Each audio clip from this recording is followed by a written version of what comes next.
Love and Respect by Emerson Eggerichs. Welcome to my channel. My name is Samuel and I want to make self-growth normal. If you want to make self-growth normal, because I don't want to do it alone, and I've never met someone who doesn't want to make self-growth normal, then make sure to smash that like button for the YouTube algorithm. It helps with ranking and SEO and all this other stuff. Whoa, sugar, damn! It's my cat. She's very bipolar. I hope she's not too mad at me, but if she is, she will not be for long, because I love and respect her. But smashing the like button does help a lot with the YouTube algorithm, and I really appreciate it because so much work goes into making these videos. This guy is a doctor. He's a loveologist, which apparently means theology of love from God's point of view.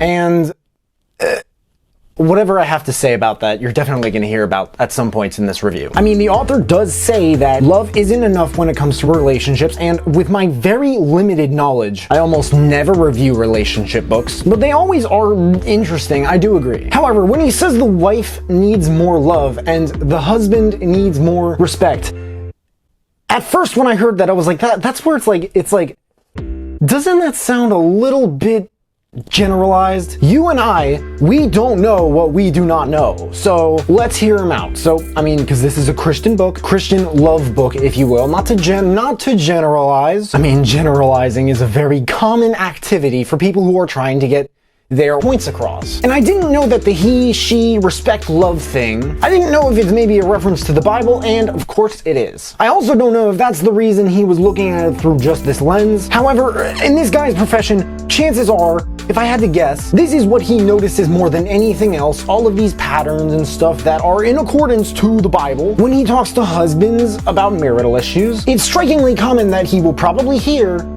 well, she doesn't respect me, or at least find evidence of that. And to wives, he will definitely be hearing stuff like, well, I feel like he doesn't love me. Now, again, it's a Christian book, but it's not like Anxious for Nothing, which, for those who don't know, I found that book's focus on Christianity so pervasive that it was difficult for me to focus on the actual contents and quality of the book. It's nothing against Christianity, I want to stress that, but because of how focused it is on religion, it's a tad higher than 5 Love Languages by Gary Chapman. Just a tad.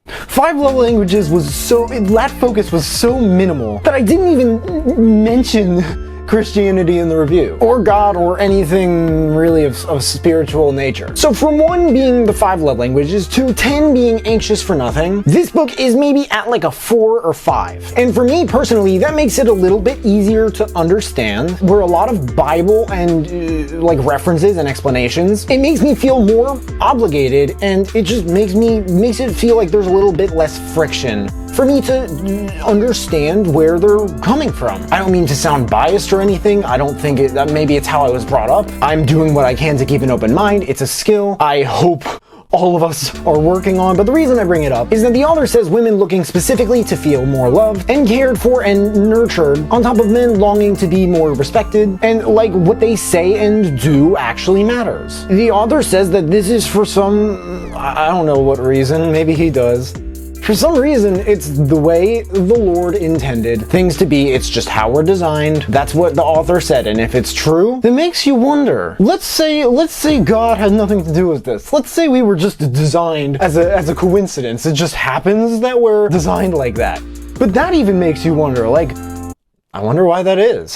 The author does specify, of course, that men do want more love in, sure, plenty of cases, I guess. And women probably do want more respect. And the fact that the man is lacking in love and the woman's lacking in respect, like the author acknowledges a couple times at least in the book that it's not a binary one thing or the other type of issue here. However, when the title of a book, or the beginning at least, does not specify this, like, wholeheartedly. I don't know how you'd be able to put that in the title, but I'm not the author or publisher or editor. It's like, I don't know, man.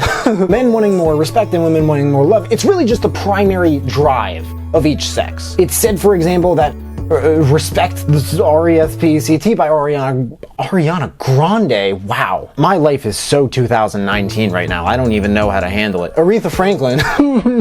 That song at the peak or during the feminist movement, that song was actually written by a man. She loved hearing me say, Honey, that felt disrespectful. Did I just come across as unloving? Granted, these two sentences may feel a bit awkward for the first time or two you use them. They are forcing you to be transparent and even to lead with your chin in some aspects, but if a couple wishes to address the deepest issues when conflicts arise, this gets to it very quickly. And the parts where the author treads near commentary on differences between the two sexes, I admire his acknowledgement, at least, that there are exceptions to these rules. If I had to imagine, I would be sure that it's acknowledged probably at some points in the Bible as well. But the reduction of issues that people may seem to make more complex than they need to be, all the way down to here, it's two things. The crazy cycle, which is by trying not to argue, you only provoke further to just invite more argument. That and the energizing cycle, which is when you both get on the same page, look at the bigger picture, and say, okay, this is what we want, let's get it. As long as you are willing to look past the scripture references and the focus on Jesus and the church and the like, if you can look past that, personally, I didn't find it too bad, at least, then you can definitely learn a thing or two on how to get off that crazy cycle. Quotes. The problem with life is that it's so daily. We easily see what is done to us before we see what is being done to our mate. Do not let the sun go down on your anger. Fools venture where angels fear to tread. Direction 1. The author has his own direction 1. This book is for a long list of people.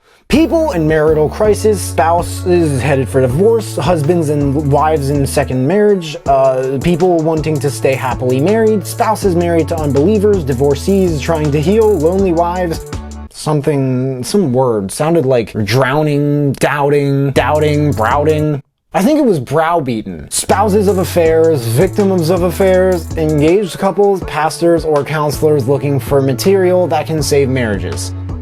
I don't really know who else this book would be for, other than maybe the people I described at the end of the summary. Direction 2. If you like this book and you haven't checked out The 5 Love Languages by Gary Chapman, again, I'm going to look more into other relationship-related books. If you haven't checked that book out, I'm not sure what else you have checked out, but you should definitely check out The 5 Love Languages. Love and Respect by Emerson Eggerichs. There's a link in the description if you guys want to check it out and read the reviews. That and all the other books that I mentioned in this video if you want to check those out too. If there are any other books that you guys want me to check out and review, please let me know in the comments below. Also, let me know if you checked out this book and you liked it. But hey, make sure to smash that like button, subscribe if you haven't already, because I don't get why people watch this far into my videos and they don't subscribe. And if you have subscribed and you want to turn it up just a notch and turn on that notification bell to receive a notification every time I drop a new video, that would mean the world to me.